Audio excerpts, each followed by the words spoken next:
Good evening दोस्तों, मैं संदीप कुमार। मैंने आज आप सबके लिए लेकर के आया सर एक जबरदस्त एक मस्त टॉपिक। कंडीशन ये है ना सर कि आज आपको एनर्जी बचा करके रखना पड़ेगा। हाँ, आपके अंदर जितना ताकत है ना, आज उसका अंदाज लग जाएगा सर कि आपके अंदर कितना ताकत है, आप कितना देर तक सह सकते हैं किसी चीज को। क्योंकि आज की क्लास जो होने वाला है ना सर, वो महामैराथन क्लास होने वाला है। क्योंकि आज की क्लास में मैथ का ऑल टाइप का क्वेश्चन हम करवाने वाले हैं सर। मैथ में जितना टाइप का क्वेश्चन पूछे जाते हैं वो सारे टाइप का क्वेश्चंस ये भी एक क्लास में धजिया उड़ा देंगे। तो आज की क्लास के लिए हो जाओ तैयार। और पहले बता देना चाहते हैं सर, जिनका भी बाबू सोना नूनू जो है ना, वो सबको एक बार मैसेज करके कह दो कि अब बाबा 5 घंटा तू बर्दाश्त कर लो। हाँ, वरना संदीप कुमार आकर के सब कुछ बर्बाद कर देगा। ठीक है नू। तो चलिए आज की क्लास को करता हूं शुरुआत सर। तभी तो कहोगे कुछ नहीं बोलेंगे सर, क्योंकि आज हमको भी एनर्जी बचा करके रखना पड़ेगा। ठीक है ना। देखिए, और एक बात और बता देना चाहते हैं सर, एग्जाम देने जाने से पहले अगर ये क्लास आपने अगर पूरा देख लिया तो किसी का मजाल नहीं है कि सर कि इतना से बाहर आपके एग्जाम में एक क्वेश्चन आ जाएगा।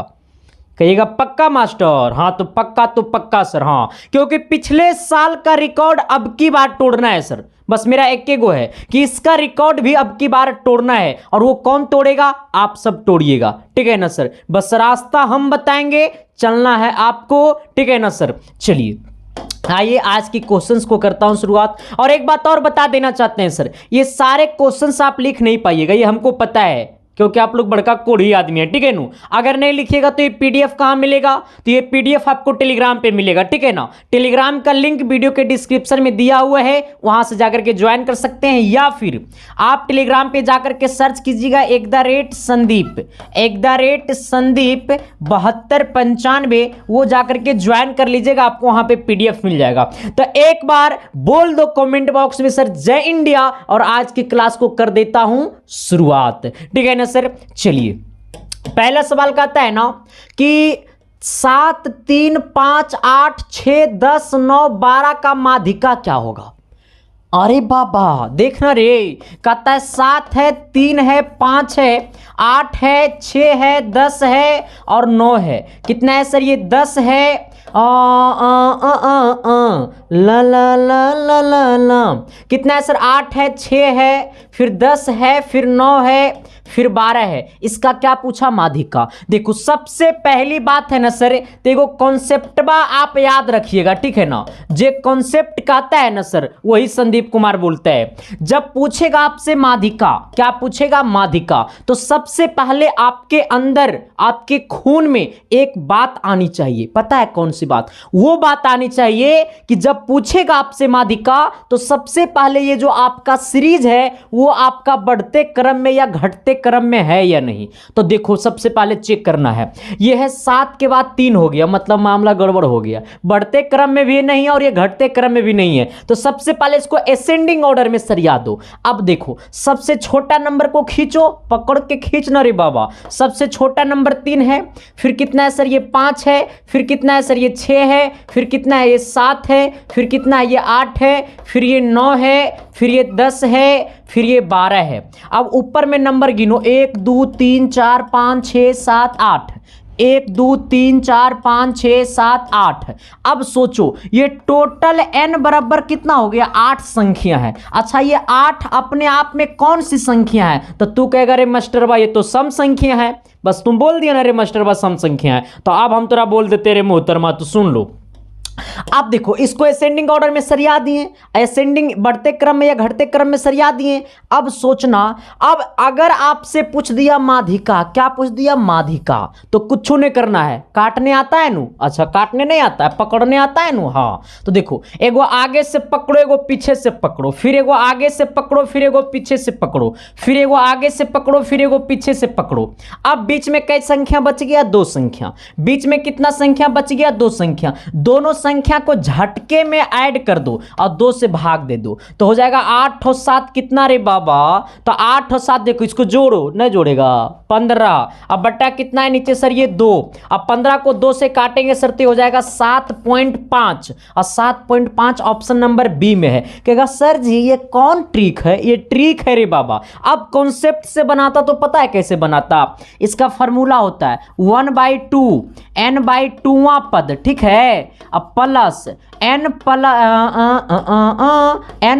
प्लस 1वां पद, ठीक है, ये आपका फॉर्मूला होता है सर, ठीक है। चलिए अगला क्वेश्चंस की तरफ हम लोग बढ़ते हैं। अगला क्वेश्चंस क्या कहता है, थोड़ी सी गौर करना, क्योंकि हम वैसा मास्टर नहीं है कि आपको ए बी टिक करा करके भेज देंगे, ना रे बाबा हमसे ही नहीं होगा सर, क्योंकि आपसे मेरा पेट चलता है सर, तो आपको मैं झूठ बोल नहीं सकता हूं, क्योंकि ये बड़ा हो जाएगा तो सर बहुत अच्छी बात है, और ना होगा तब वो एक हम तोड़ के छोड़ देंगे। आ जाओ, कहता है ना कि 9 है, 3 है, 4 है, 7 है, 2 है, 9 है, 6 है, 7 है, 9 9 का बहुलक क्या है। अच्छा बहुलक वो होगा जो सबसे ज्यादा बार हुलकेगा, और हुलके का मतलब है कि जो सबसे ज्यादा बार रिपीट करेगा। बहुलक वही संख्या होगा जो सबसे ज्यादा बार हुलकेगा, और हुलकने का मतलब है कि जो सबसे ज्यादा रिपीट करेगा। सर हुलकने का मतलब यहाँ घर थोड़ो ना, अरे बाबा हाँ, तो इस देखो यहाँ पे 9 है, फिर 3 है, फिर 4 है, फिर 7 है, फिर 2 है, फिर 9 है, फिर 6 है, फिर 7 है, फिर 9 है, फिर 9 है।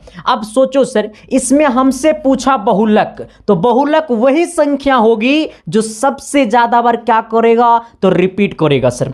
अब यहां पे तुम सोचो रे बाबा, दिल से सोचना, प्यार से सोचना, मोहब्बत से सोचना मेरे यारो, ऑटोमेटिकली प्यार हो ही जाएगा। अब सोचो यहां पे 9 एक बार आया, यहां पे 9 कितना बार आया सर, ये 9 एक बार आया, यहां पे भी 9 है 2 बार आया, यहां पे भी 9 है 3 बार आया, यहां पे भी 9 है 4 बार आया।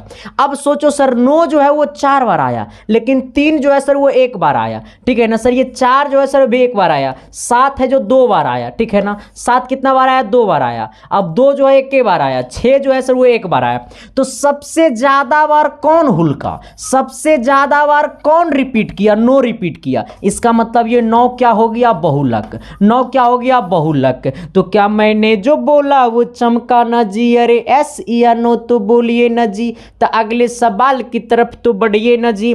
अगला सवाल बोला कि निम्नलिखित में कौन अभाज्य संख्या है। अभाज्य संख्या बोले ना तो वैसी संख्या जो खुद से कटे और 1 से कटे, वैसी संख्या जिसका गुणनखंड वो खुद संख्या होगी और 1 होगा। अब सोचो ये 27 का गुणनखंड हो गया 3 और 9 हो गया ना सर, इसका मतलब ये नहीं होगा अभाज्य संख्या। ये 35 का गुणनखंड हो गया 7 गुने 5, ये नहीं होगा सर। ये 13 का गुणनखंड हो गया 1 गुने 13, इसके अलावा इसका और कोई गुणनखंड नहीं होगा। ये 56 का गुणनखंड हो गया 8 सत्ते 56 यानी 8 गुने 7। अब मैंने आपको क्या बोला कि अभाज्य संख्या वो संख्या होगी जो खुद से कटेगा और 1 से कटेगा, यानी कितना हो गया सर, ये 13 हो गया। चलिए अगला सवाल, हम कभी होने ही नहीं देंगे 13 फेरा सर, चाहे हो जाए 13, चाहे हो जाए 15, चाहे हो जाए 16।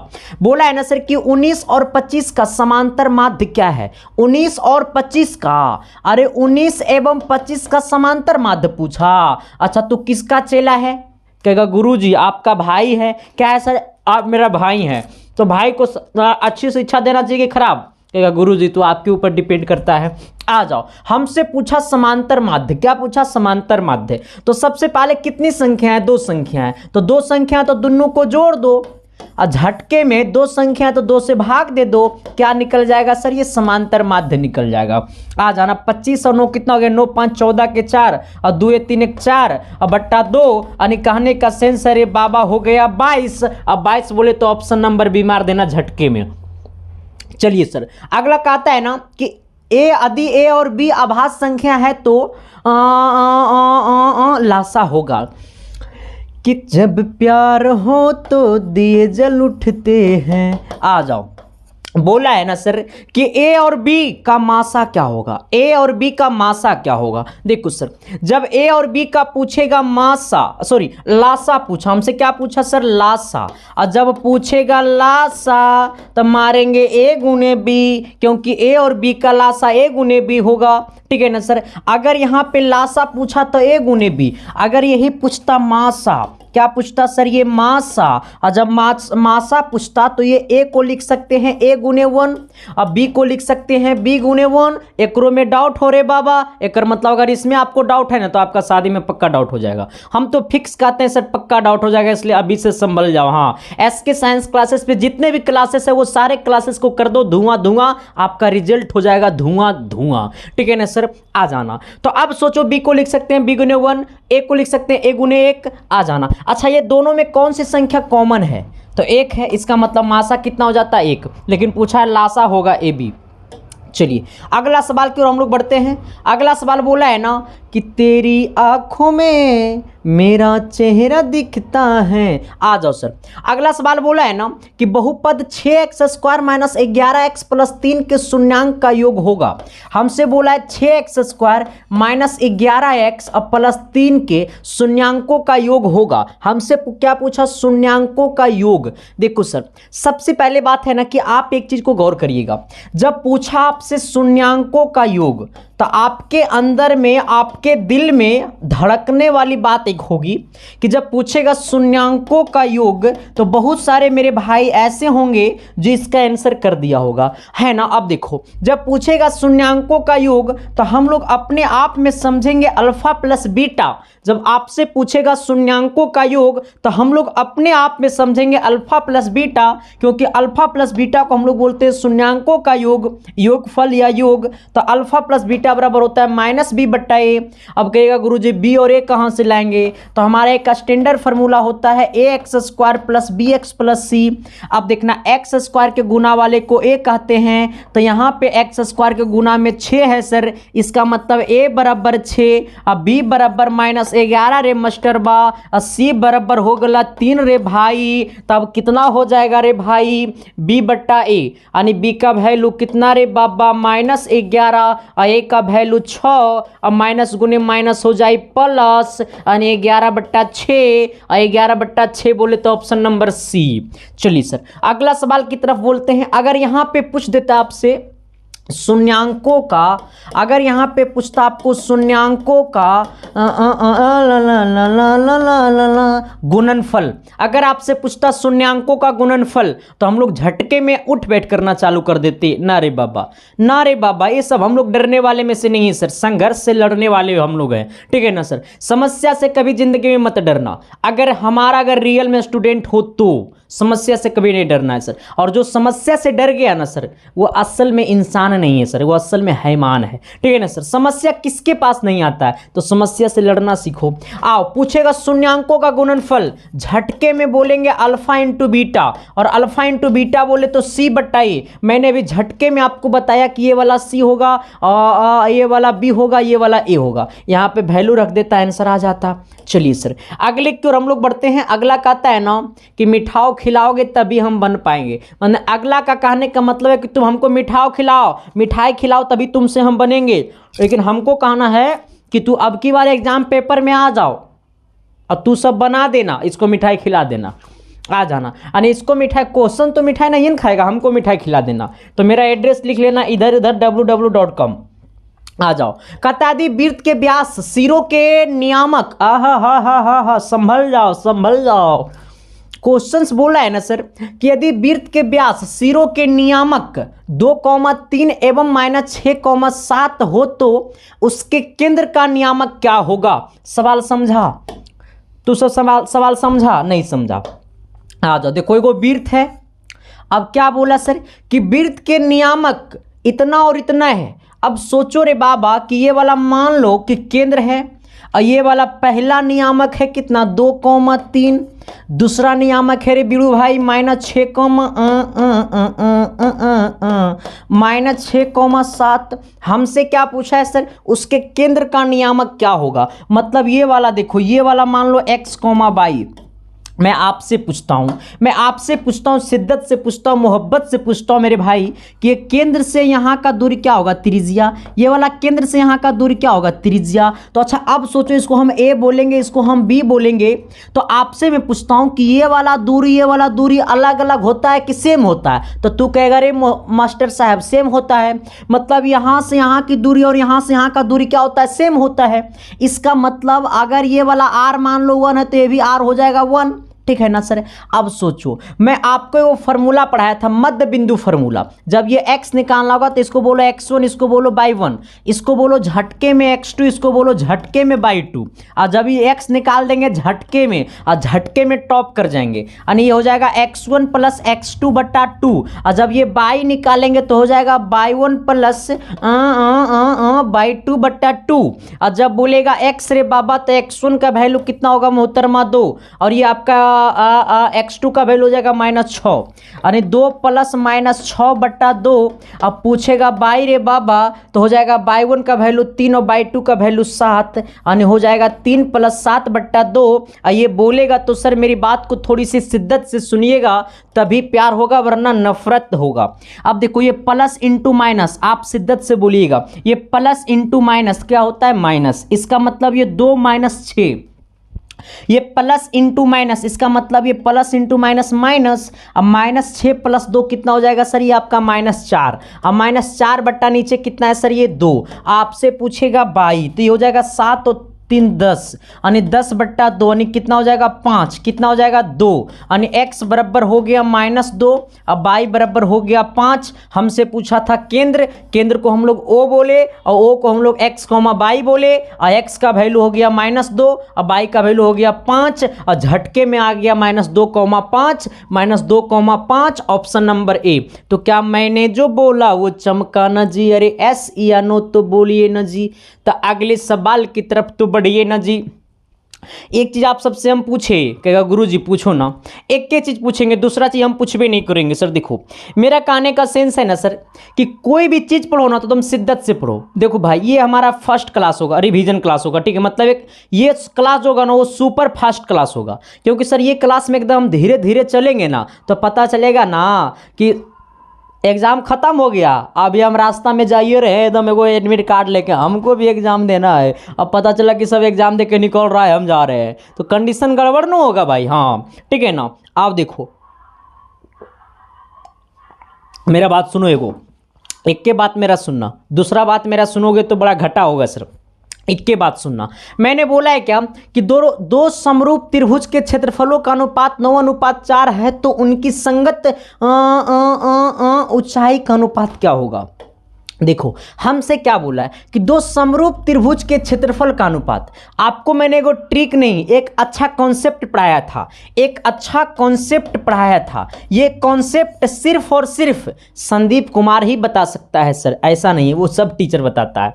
अगर आपको क्षेत्रफल का अनुपात दिया है, अगर आपको क्षेत्रफल का अनुपात दिया है और आपसे पूछ देगा भुजा या ऊंचाई का अनुपात, ठीक है, भुजा या ऊंचाई का अनुपात। देखो अब सोचो यहाँ पे, या आपका क्षेत्रफल का अनुपात दिया है और आपसे पूछ देगा भुजा या ऊंचाई का अनुपात, तो पता है क्या करना है, क्षेत्रफल में रूट लगा देना है।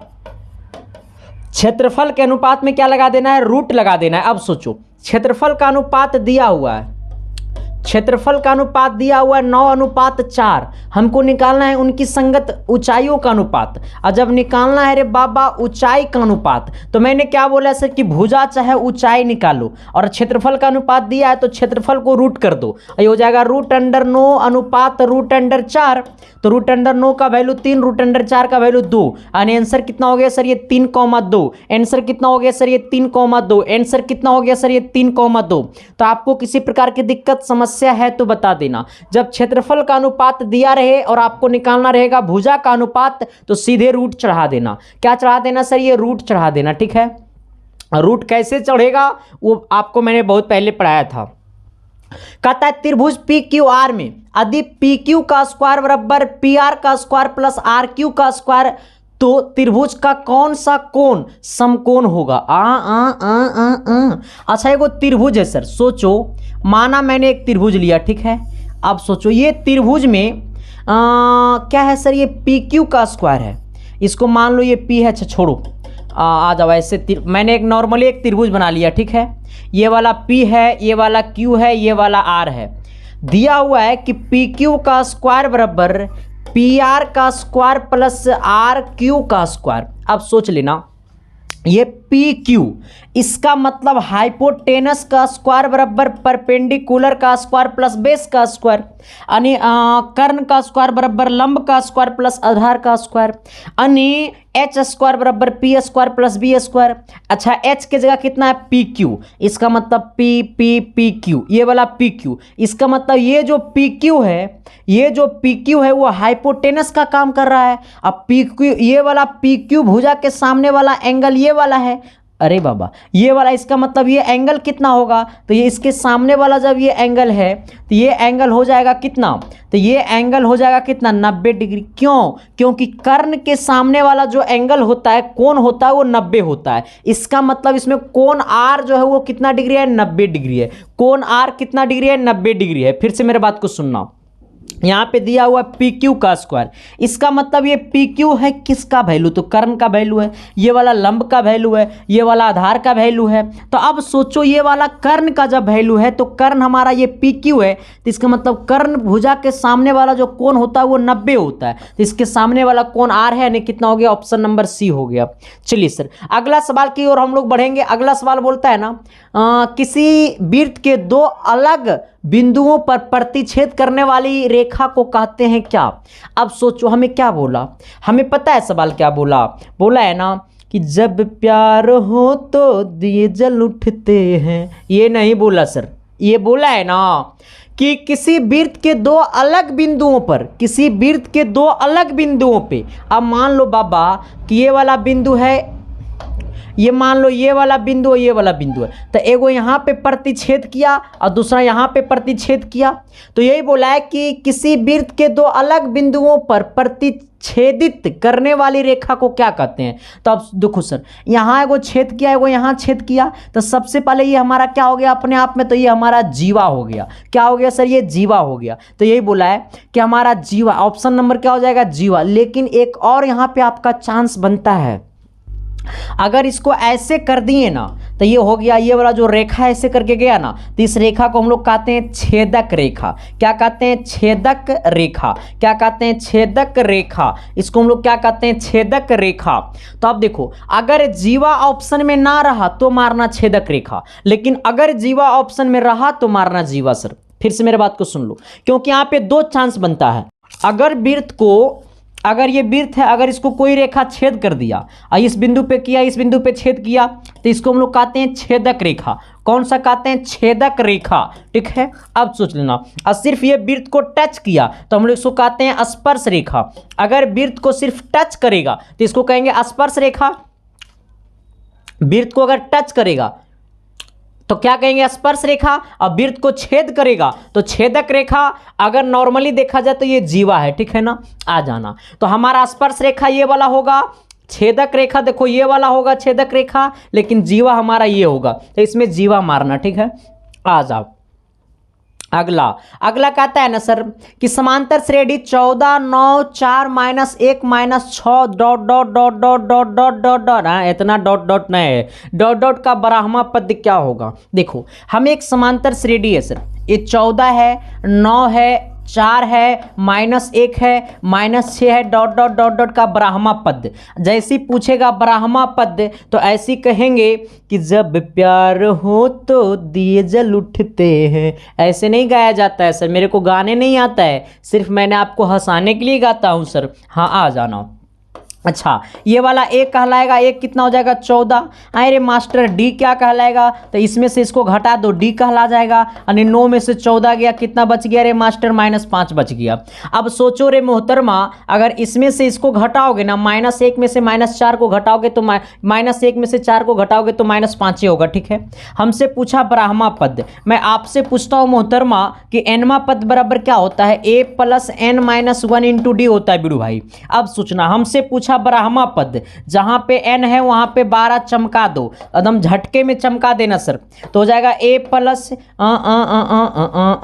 ला ला ला ला ला, हाँ a का वैल्यू कितना है सर, ये 14 प्लस ये 12 में से 1 गया, कितना बच गया 11 इंटू डी का मान कितना है सर, झटके में -5 आ जाना, ये हो जाएगा 14 और 11 पच्चे 55 आ जाना, और ये माइनस इंटू प्लस माइनस। अब सोच लेना सर जी कि ये 55 में से 14 गया तो 1 हो गया, और कितना हो गया सर 4 हो गया, यानी कितना आ गया सर ये आपका माइनस से 41 है ना सर। ऑप्शन नंबर क्या हो जाएगा आपका, बी हो जाएगा।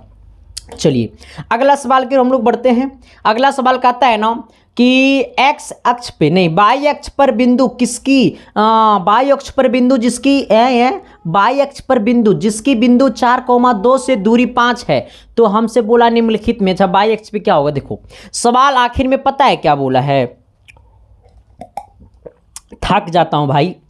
देखो सवाल आखिर में बोला है ना कि बाई अक्ष, जब कोई बिंदु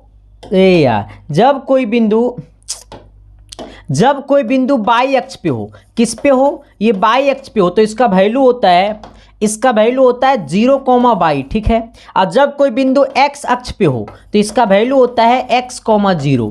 फिर से मेरे बात को सुन लेना, अगर कोई बिंदु बाई अक्ष पे है तो उसका वैल्यू होता है 0, बाई, और कोई बिंदु एक्स अक्ष पे है तो उसका वैल्यू होता है x, 0। लेकिन हमसे पूछा है क्या, हमसे क्या पूछा है, हमसे पूछा है बाई अक्ष पे, हमसे पूछा है बाई अक्ष पे। तो मान लो कोई यहाँ पे बिंदु P है जो बाई अक्ष पे है, और यहाँ पे कोई बिंदु Q है जो 4,2 है, 4,2 है, इसको Q मान लो।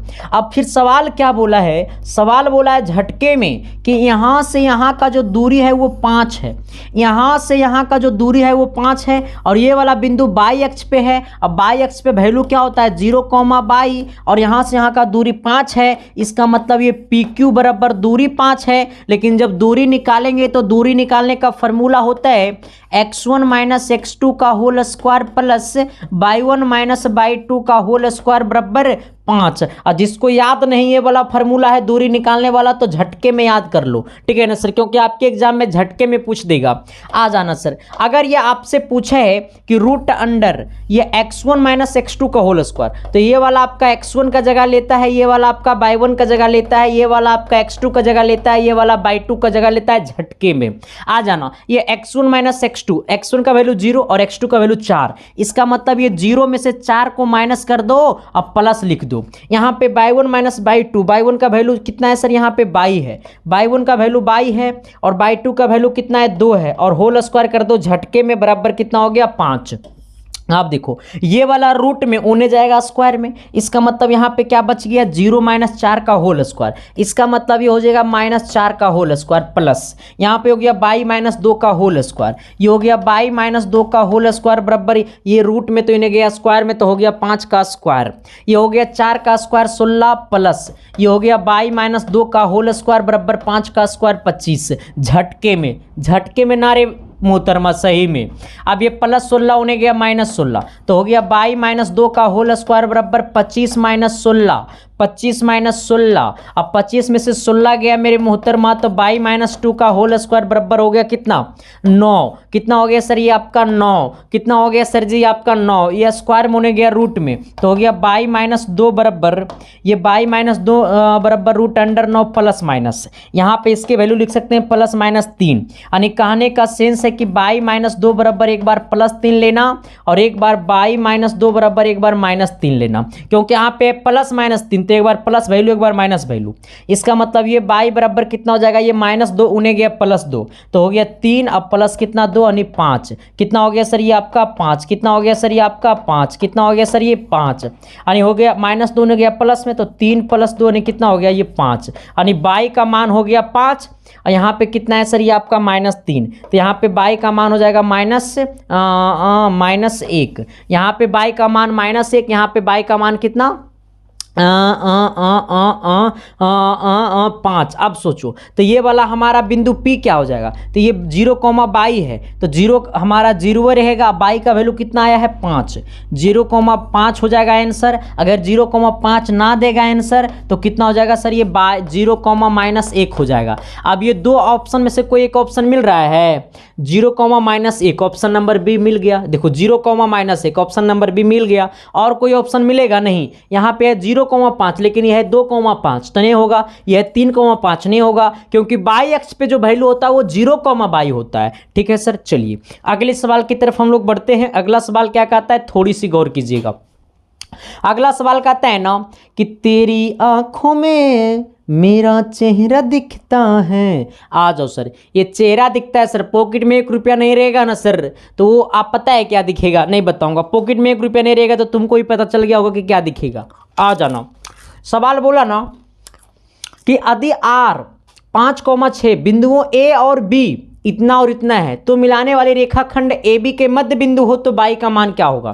देखो ये वाला जो R बिंदु है ना, वो A और बिंदु B, ये AB रेखाखंड है। तो मान लो ये वाला A है और ये वाला B है, ये आपका है 6,5, ये वाला आपका है 4,22, और ये ए बी रेखाखंड का ये मध्य बिंदु R है। ये मध्य बिंदु कितना R है, जो 5 कौमा कितना है सर, ये आपका 6 है। आ जाना, ये 5 कौमा कितना है 6 है, ये जो R है वो मध्य बिंदु है ए बी रेखाखंड का। तो हमसे यही पूछा है कि ये बाई का मान क्या होगा।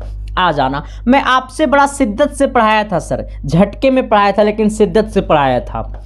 ये x1 और ये वाला y1 का जगह लेगा, ये वाला आपको x2 कॉमा ये वाला y2 का जगह लेगा, और ये झटके में x कॉमा y का जगह लेगा।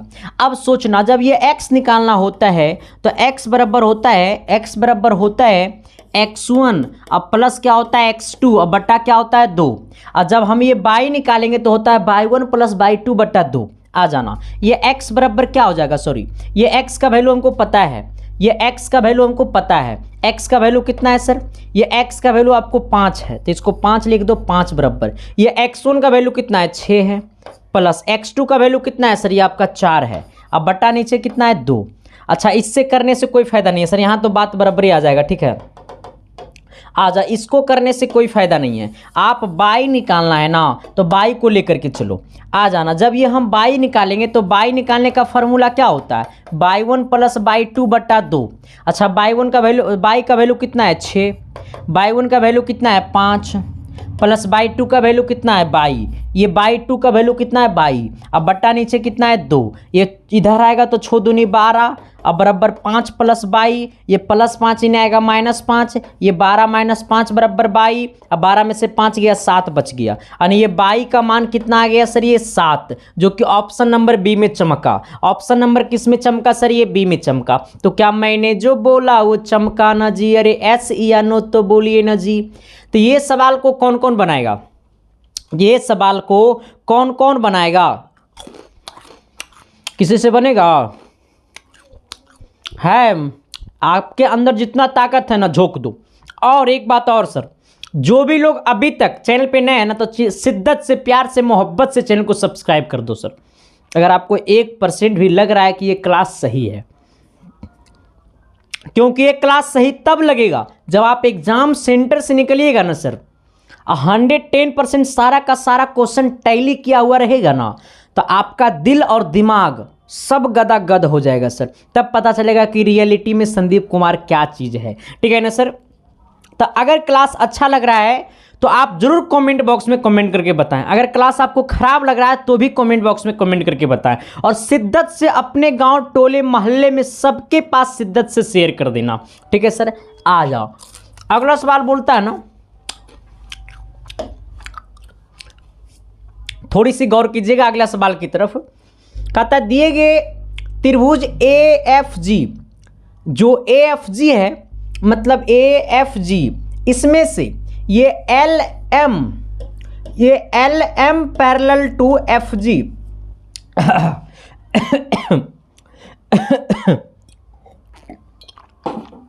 कोई गाली दिया देखो, ये क्या है सर ये एल एफ, देखो एल एम, ये वाला जो एल एम है ना ये इसका पैरेलल है।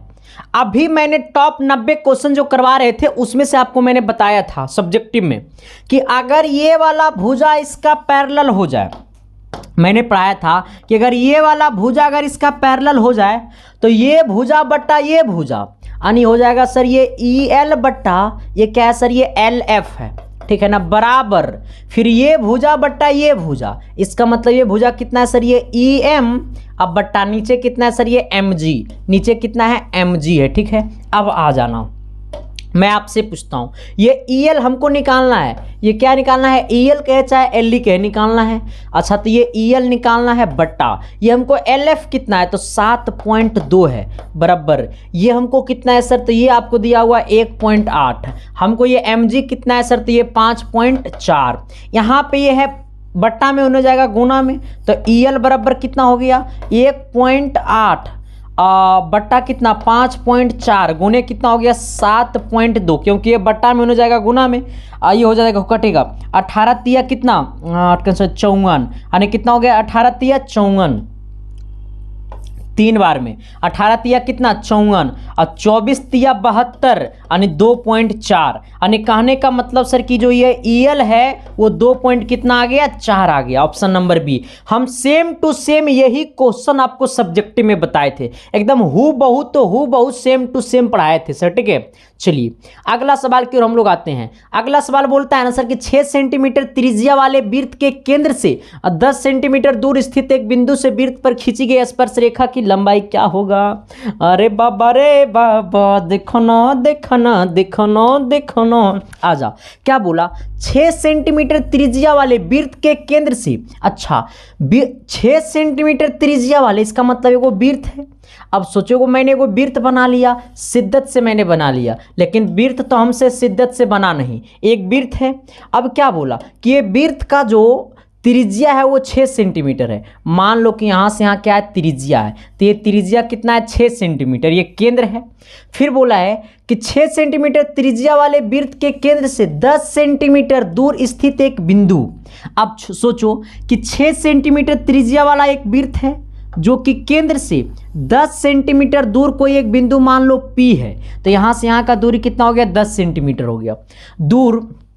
10 सेंटीमीटर दूर स्थित एक बिंदु से वृत्त पर खींची गई स्पर्श रेखा की लंबाई क्या होगा। अब यहाँ से एगो स्पर्श रेखा खींचा गया, यहाँ से एगो स्पर्श रेखा खींचा गया, तो हमसे पूछा इसको मान लो A, तो हमसे पूछा ये AP का दूरी, ये स्पर्श रेखा का दूरी, तो आपको पता होगा कि ये स्पर्श रेखा और ये त्रिज्या के साथ जो कोण बनाता है वो 90 बनाता है, और नहीं पता है तो झटके में पता कर लो रे बाबा, क्योंकि आपके एग्जाम में क्वेश्चन फंसता है रे मोहतरमा, ठीक है ना सर। तो ये स्पर्श रेखा और ये वाला त्रिज्या के साथ जो कोण बनाएगा वो कितना बनाएगा 90 डिग्री, इसका मतलब ये 90 के सामने वाला हाइपोटेनस होगा, तो ये हो जाएगा OP का स्क्वायर बराबर इसको क्या बोल दो सर ये AP का स्क्वायर प्लस इसको क्या बोल दो सर ये OA का स्क्वायर। अच्छा यहाँ से यहाँ कितना है 10, ये OP का यहाँ से यहाँ 10, तो 10 का स्क्वायर हो जाएगा। ये AP यहाँ से यहाँ कितना है सर नहीं पता है, हमको AP निकालना है, आ जाना, प्लस ये OA कितना है यहाँ से यहाँ त्रिज्या है 6, तो 6 का स्क्वायर हो जाएगा। ये 10 का स्क्वायर 100 और 6 का स्क्वायर 36, इन्हें आ जाएगा तो -36, इन्हें आ जाएगा तो -36, आ जाना इक्वल टू कितना हो जाएगा ये आपका AP का स्क्वायर झटके में, तो ये हो जाएगा 64 झटके में, तो हो जाएगा सर ये AP का स्क्वायर, या स्क्वायर इन्हें रूट में यानी रूट अंडर हो गया 64 सर बराबर AP कितना हो गया सर ये बराबर AP, और ये रूट अंडर 64 का वैल्यू 8 आ गया, यानी AP बराबर कितना हो गया 8 आ गया। अब तो आंसर आ गया झटके में, ऑप्शन नंबर बी। किसी प्रकार की दिक्कत नहीं ना। देखो हमसे बोला था ना कि केंद्र से 10 सेंटीमीटर दूर कोई बिंदु है, तो मान लो ये केंद्र से 10 सेंटीमीटर यहाँ पे दूर कोई एक बिंदु है जो कि यहाँ से एक स्पर्श रेखा खींचा गया, तो ये वाला स्पर्श रेखा खींचा गया है ना सर। और यहाँ पे जो त्रिज्या दिया हुआ वो 6 है, इसका मतलब A भी 6 है, A भी 6 है, A भी 6 है, A भी 6 है, ठीक है ना सर। चलिए अगला सवाल की तरफ हम लोग बढ़ते हैं, धीरे धीरे आ जाओ। अगला कहता है ना, कहता है 2 cos 37 डिग्री बट्टा साइन 53 डिग्री बराबर क्या होगा। क्या बोला है 2 cos 37 डिग्री, कितना है सर ये 2 cos 2 कॉस 37 डिग्री अब बट्टा ये साइन कितना है 53 डिग्री। मैं पूछता हूं कि ये सवाल कितने लोग बना दिया है? कहेगा गुरुजी हम तो बना दिए नु रे। बना दिए, देखो कैसे बनेगा। अब देखो सर, मैं आपसे पूछता हूं कि ये साइन थीटा बराबर क्या होता है? तो साइन थीटा बराबर पी बट्टा एच। हम ही ना पूछे मोहतरमा, हम पूछे कि साइन बदलता है किस में? तो साइन बदलता है कॉस में। ये वाला थीटा किस में बदलता है? तो ये थीटा बदलता है 90 माइनस थीटा में। किस में बदलता है सर? ये 90 माइनस थीटा में। अब सोचो, अच्छा ये ऊपर कितना है 2 कॉस 37 डिग्री। अब ये साइन को बदल दो तो साइन बदलेगा कॉस में। ये 53 किसका जगह लिया? थीटा का जगह लिया, तो ये बदलेगा 90 माइनस थीटा में। तो ये बदलेगा 90 माइनस 53 में। किस में बदलेगा? 90 माइनस 53 में। तो यहाँ पे है 2 कॉस 37। अब बट्टा नीचे कितना है सर? ये 90 में से 53 घटा दो, ये भी झटके में 37 आ जाएगा। और कॉस 37 गला खोपचा में आ गया कितना? 2। और 2 कहाँ गया रे बीड़ू भाई? तो 2 आ गया ऑप्शन नंबर बी। तो क्या मैंने जो बोला वो चमका न जी? अरे एस या नो तो बोलिए न जी, तभी तो कहोगे कि बचपन का प्यार मेरा भूल नहीं जाना रे। और जैसा मेरा प्यार है बाकी तूने क्यों किया रे। हाँ सुन लो ना रे बाबा, ना तो ना बनेगा ना क्वेश्चन, तो मुंह पे 12 बजेगा, चेहरा पे एग्जाम सेंटर से निकलोगे। तो हाँ इसलिए तो कहते हैं शिद्दत से पढ़ो, प्यार से पढ़ो, मोहब्बत से पढ़ो, रिजल्ट भी मोहब्बत वाला आएगा। ठीक है ना। हमें बोला निम्नलिखित में कौन सी कॉस सेक 60 के बराबर है? देखो ये आप यहाँ पे सोच लो कि सेक 60 डिग्री है ना, तो आपसे मैं पूछता हूँ कि ये सेक जो है सर ये किस में बदलता है? तो सेक बदलता है कौशिक में। किस में बदलता है? कौशिक में। और ये किसका जगह लिया? थीटा का जगह लिया, तो ये किस में बदलेगा? 90 माइनस थीटा में। और थीटा के जगह 60 डिग्री है, तो ये कितना में हो जाएगा? कौशिक हो जाएगा 30 डिग्री। कौशिक कितना डिग्री? 30 डिग्री। कौशिक कितना डिग्री? 30 डिग्री। ऑप्शन नंबर कितना हो जाएगा? ए। सेक 60 का जो वैल्यू होता है ना वो होता है 2। और कौशिक 60 का जो वैल्यू होता है ना, कौशिक 30 का जो वैल्यू होता है ना वो भी होता है 2। चलिए अगला सवाल की तरफ हम लोग आते हैं। अगला सवाल क्या कहता है? थोड़ी सी गौर कीजिएगा। अगला कहता है ना, यदि एक घनाभ की लंबाई, चौड़ाई और ऊंचाई क्रमशः इतना इतना इतना इतना इतना, अरे तीने को है इतना इतना इतना, पूरा मत करो। तो बोला है विकर्ण क्या होगा? देखो सर, हमें एक घनाभ है। क्या है सर? एक घनाभ है। क्या है? घनाभ है। अब सोचो कि एक घनाभ है और घनाभ की लंबाई दिया हुआ है, चौड़ाई दिया हुआ है और ऊंचाई दिया हुआ है। घनाभ की लंबाई कितना है? 10 है। चौड़ाई कितना है सर? ये 8 है। ऊंचाई कितना है रे बाबा? 6 है। अब सोचो हमसे बोला है घनाभ का विकर्ण। क्या बोला है सर? हमसे बोला है घनाभ का विकर्ण। हमसे क्या बोला है? घनाभ का विकर्ण। तो हम लोग रोने लगेंगे? नहीं रे बाबा, इसको हम लोग क्या करेंगे सर? तोड़ देंगे। और तोड़ के क्या कर देंगे? छोड़ देंगे। नहीं सर, तोड़ के आंसर ला देंगे और आंसर ला करके क्या कर देंगे सर? टिक कर देंगे। ठीक है ना। क्यों? क्योंकि हमको जितना पूछेगा उतने बोलेंगे और ज़्यादा पूछेगा तो ज़्यादा हम लोग नहीं बोलेंगे। ठीक है ना। आ जाओ, हमसे पूछा है घनाभ का। बड़ा दिक्कत है भाई, ज़्यादा देर क्लास लेने में ही हमको दिक्कत होता है। घनाभ का विकर्ण क्या बोला है सर? ये घनाभ का विकर्ण। जब बोलेगा घनाभ का विकर्ण तो कर देना √L² plus B² plus H²। जैसे बोलेगा घनाभ का विकर्ण तो कर देना √L² plus B² plus H²। ठीक है। अरे ये क्या हो गया रे? ये ऐसे कैसे हो गया रे? रुको तो, ये दुद्दू को कैसे कहने पर आ गया? आ जाना। हम आपसे पूछा घनाभ का विकर्ण। एल का वैल्यू कितना है? 10, तो 10 का स्क्वायर कितना हो जाएगा? 100 प्लस। बी का वैल्यू कितना है? 8, 8 का स्क्वायर कितना हो जाएगा? 64 प्लस। आ जाना। ये आपका कितना है? एच का वैल्यू 6, 6 का स्क्वायर कितना हो जाएगा? 36। अब देखो यहाँ पे आ जाना, ये 64 और 36 हो जाएगा 100, यानी 100 प्लस हो जाएगा 100, इसको जोड़ेंगे तो 200 और यहाँ पे 200 को लिख सकते हैं 100 गुने 2 और इसको लिख सकते हैं ये 100 का वर्गमूल कितना हो जाएगा? 10, यानी 10√2 और 10√2, तो बोले ऑप्शन नंबर ए। 10√2, तो बोले ऑप्शन नंबर ए। यहाँ तक दिक्कत है? अगर यही पूछ देता घनाभ का आयतन, अगर आपसे पूछ देता घनाभ का, अगर आपसे पूछता घनाभ का आयतन, तो घनाभ का आयतन अगर पूछता ना तो बोलते L × B × H। क्या बोलते हैं, l into b into h, l into b into h. अगर आपसे पूछता कि घनाभ का पृष्ठीय क्षेत्रफल, अगर आपसे पूछता घनाभ का पृष्ठ क्षेत्रफल, अगर पूछता घनाभ का पृष्ठ क्षेत्रफल तो बोलते 2 into l b plus b h plus l h. तो आपके सामने मैंने एक सवाल लाया, लेकिन इस पे मैंने कितना सवाल बताया, 3 सवाल बताया। आपसे पूछा विकर्ण तो root under l square plus b square plus h square. अगर आपसे पूछता घनाभ का आयतन तो l into b into h. अगर आपसे पूछता घनाभ का क्षेत्रफल तो झटके में बोल देते sir 2 into l b plus b h plus l h. चलिए सर आइए अगला कहता है ना सर कि यदि ए बराबर 35 डिग्री तो सेक ए बराबर साइन ए क्या होगा। अच्छा, कौसेक ए इंटू साइन सेक ए क्या होगा। देखो कौसेक ए इंटू साइन ए क्या होगा। मैं आपसे पूछता हूं सर कि ये साइन थीटा जो होता है ना वो कौसेक थीटा का उल्टा होता है, और उल्टा चीज को गुना करते हैं तो 1 होता है, ठीक है ना। ये sec theta into cosec theta बराबर 1 होता है, ठीक है। सॉरी, ये sine theta into cosec theta बराबर 1 होता है, और cos theta into sec theta बराबर 1 होता है, और ये tan theta into cot theta बराबर 1 होता है। यहाँ पे sine theta into cosec theta, अरे थीटा के जगह ए है तो क्या दिक्कत है, साइन ए इंटू कौसेक ए बराबर कितना हो जाएगा 1। अगर होता cos theta into sec theta यानी cos a into sec a तो भी 1, टैन इंटू कॉट तो भी 1, ठीक है। चलिए आइए अगला सवाल। अगला क्या कहता है, थोड़ी सी गौर कीजिएगा। कहता है नो टैन स्क्वायर अल्फा माइनस नो टैन स्क्वायर नो टैन स्क्वायर अल्फा माइनस नो सेक स्क्वायर अल्फा बराबर क्या होगा। देखो तो एक फार्मूला होता है, tan square theta minus sec square theta बराबर 1 होता है। हमें दिया हुआ है नो टैन स्क्वायर अल्फा, अब माइनस 9 सेक स्क्वायर अल्फा झटके में दिया हुआ है।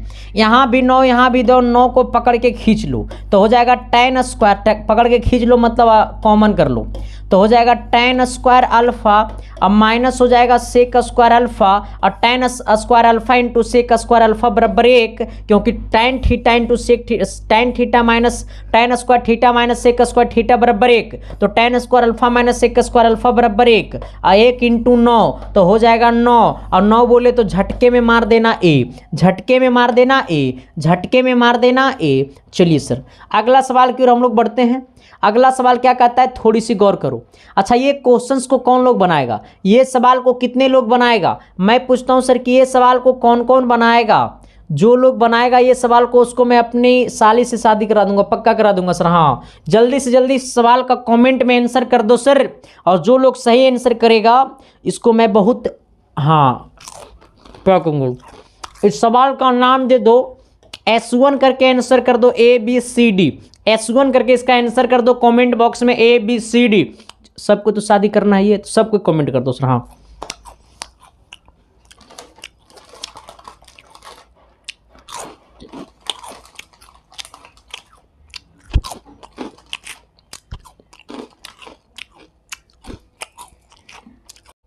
आ जाओ,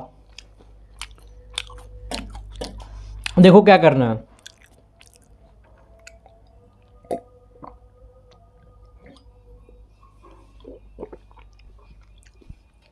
थोड़ा सा नॉर्मल। अब देखिए क्या करना है यहाँ पे। आइए, जब बोला है कि दी गई आकृति में यदि ABCD एक समांतर चतुर्भुज हो तो हमें बोला ACB का मान क्या होगा। कौन ACB, देखो यहाँ पे सोचना, अगर जैसे बोलेगा समांतर चतुर्भुज, क्या बोलेगा समांतर चतुर्भुज, इसका मतलब ये वाला कोण ये कोण का बराबर होता है, ठीक है। अगर ये वाला कोण 70 है तो ये भी क्या हो जाएगा 70 हो जाएगा। फिर से मेरे बात को सुन लेना, जब बोलेगा समांतर चतुर्भुज तो समांतर चतुर्भुज में ये कोण इसके बराबर होता है, ठीक है, और ये वाला कोण इसके बराबर होता है। समझ गए मेरा बात को क्या, मैंने फिर से सुन लो मेरा बात को, अगर समझ में नहीं आया तो फिर से सुन लो। ये वाला कोण ये कोण इसके बराबर होता है और ये वाला कोण इसके बराबर होता है, ठीक है। हमसे यही बोला है कि कोण ACB, इसका मतलब हमें पूछा है क्या, हमें पूछा है कि ये वाला कोण बताइए। हमें क्या बताइए सर, हमको ये वाला कोण बताइए, हमको ये वाला कोण पूछा, ठीक है। आ जाना, मैं आपसे पूछना चाहता हूं कि ये ABC मतलब ये वाला त्रिभुज में आप चलिए, ये वाला त्रिभुज में। तो ये वाला त्रिभुज में ये कोण पता है, ये कोण पता है, तो ये वाला कोण नहीं निकल जाएगा। तो बोल देंगे कोण, बोल देंगे त्रिभुज ए बी सी में, ए बी सी में। तो आप सोचो ये वाला कोण ए हमको पता है 70, तो कोण ए प्लस कोण बी, इसको बोल दो कोण सी बराबर 180 डिग्री। यहाँ पे आ जाना, ये कितना है 70, आ जाना प्लस ये कितना है 55, अब प्लस कितना है कोण ये वाला सी बराबर 180 डिग्री।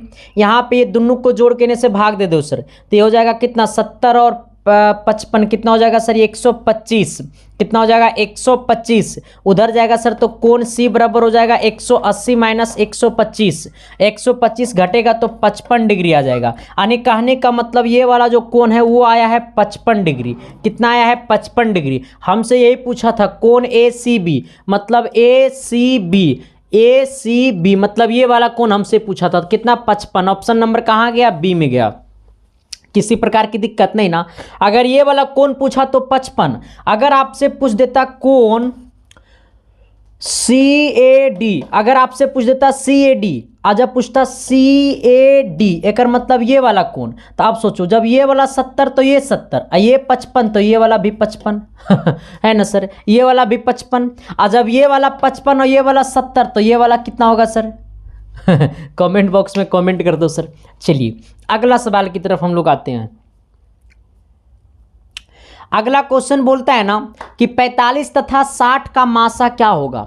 45 और 60 का मासा, मासा बोले तो HCF, ये 45 है और ये वाला कितना है 60 है। तो सबसे पहले इसका गुणनखंड और इसका गुणनखंड कर दो। तो यहाँ पे आ जाना सर जी, तो ये 45 का गुणनखंड क्या हो जाएगा, 3 से 15 या 45, अब फिर 3 से 5 या 15, फिर 5 एकम 5, यानी इसका हो जाएगा 3 इंटू 3 इंटू 5। ठीक है, आ जाना। 60 का गुणनखंड क्या होगा सर, हो जाएगा 2 से 30, फिर लगा दो 2 से 15 झटके में, फिर लगा दो सर 3 से 5 झटके में, फिर लगा दो 5 से 1 झटके में, यानी इसका हो जाएगा सर ये 2 इंटू 2 इंटू 3 इंटू कितना 5। अब इसका ये क्या हो गया गुणनखंड, इसका क्या हो गया सर ये गुणनखंड हो गया, इसका क्या हो गया ये गुणनखंड हो गया। अब थोड़ी सी गौर करना, इसमें हमसे पूछा HCF, क्या पूछा HCF, HCF बोले तो मासा, HCF बोले तो मासा, HCF बोले तो मासा, HCF बोले तो मासा। हमसे क्या पूछा है सर ये मासा, हमसे क्या पूछा है मासा। अब मासा वही होगा जो इसमें से आ जाओ आ जाओ, ये कितना है 2 दूनी 4 और 4 तिया 12, 12 पचे 60। ठीक है, अब देखो सर यहाँ आ जाना। अब यहाँ पे क्या हो जाएगा, इसको लिखेंगे 3 पे पावर 2, क्योंकि 3 2 बार है, इंटू 5 कर दो। यहाँ पे 2 कितना बार है 2 बार है, और 3 कितना है 1 बार है, इंटू कितना 5 कर दो। मासा वो होगा जो दोनों नंबर में रहेगा और छोटा पावर रहेगा। फिर से मेरा बात को सुन लो, मासा वो होगा जो दोनों नंबर में रहना चाहिए लेकिन छोटा पावर होगा। मासा वो होगा जो दोनों नंबर में रहना चाहिए लेकिन छोटा पावर होगा। अब सोचो यहाँ 3 पे पावर 2, यहाँ भी 3 है सर, देखो यहाँ भी 3, यहाँ भी 3, लेकिन यहाँ पे 2, लेकिन इसमें से 2 नहीं है, तो ये नहीं होगा मासा में। यहाँ 3, यहाँ 3 पे पावर 2। अब हमने बोला कि वैसा नंबर जो दोनों में होना चाहिए और छोटा पावर होना चाहिए, तो यहाँ पे 3 पे पावर 1 है, ऊपर में 3 पे पावर 2 है, तो 3 पे पावर 1 हो जाएगा। अब 5 यहाँ भी है, 5 यहाँ भी है, तो 5 हो जाएगा। तो ये कितना हो जाएगा 5 या 15 हो जाएगा, यानी ऑप्शन नंबर क्या हो जाएगा आपका सर, डी हो जाएगा। अगर आपसे पूछा होता लासा, तो इसका आप लोग कमेंट कीजिएगा कि इसका लासा क्या होगा सर। और जो लोग कमेंट नहीं करेगा ना, इसको S2 लिख करके कमेंट करना सर, इसको S2 लिख करके कमेंट बॉक्स में कमेंट कर देना, वरना सबका शादी कटा देंगे हम, सबका गर्लफ्रेंड के पास कॉल करके मना कर देंगे, इससे बात मत करो। आ जाओ, कहता है ना सर अगला सवाल अगला सवाल पता है क्या कहता है, अल्ले बब्बा, देखो ना अगला सवाल क्या कहता है सर। अगला सवाल कहता है ना, नहीं बताएंगे, चलो सर पैसा नहीं ना सर, बता देंगे सर। आ जाओ, तुम लोग रोने लगोगे नहीं बताएंगे तो, बता देते हैं। कहता है यदि fx equal to x square minus 5x square plus 2x plus 2 हो तो बाई वन का मान क्या होगा, देखो ये एफ एक्स बराबर दिया हुआ है कितना, एक्स स्क्वायर माइनस 5x² अब प्लस ये 2x अब प्लस कितना 2। इसमें से हमसे पूछा f1 का वैल्यू, इसका मतलब जहाँ पे x वहाँ पे f1 चमका दो, जहाँ पे x वहाँ पे 1 चमका दो, तो हो जाएगा ये 1 का स्क्वायर, सॉरी ये 1 का क्यू, x क्यू है तो 1 का क्यू हो जाएगा। ला ला ला ला ला ला ला ला ला ला ला, चलो सर आ जा, यहाँ पे हो जाएगा x का क्यू, x बोले तो कितना हो जाएगा, इसका मतलब ये हो जाएगा 1 का क्यू, क्योंकि x की जगह 1 रखेंगे। अब प्लस माइनस कितना है 5 इंटू एक्स की जगह 1 का स्क्वायर, अब प्लस कितना 2 इंटू 1, क्योंकि x का वैल्यू 1 है, प्लस कितना 2।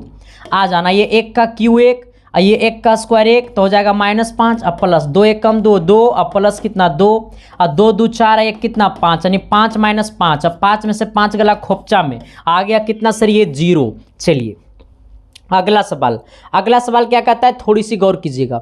अगला सवाल कहता है ना कि तेरी, नहीं बोलेंगे, कुछ नहीं बोलेंगे सर, अब की बार कुछ नहीं बोलेंगे क्योंकि सवाल बड़ा तगड़ा आ गया, सवाल इतना तगड़ा आ गया सर कि मेरा मुंह बंद हो गया।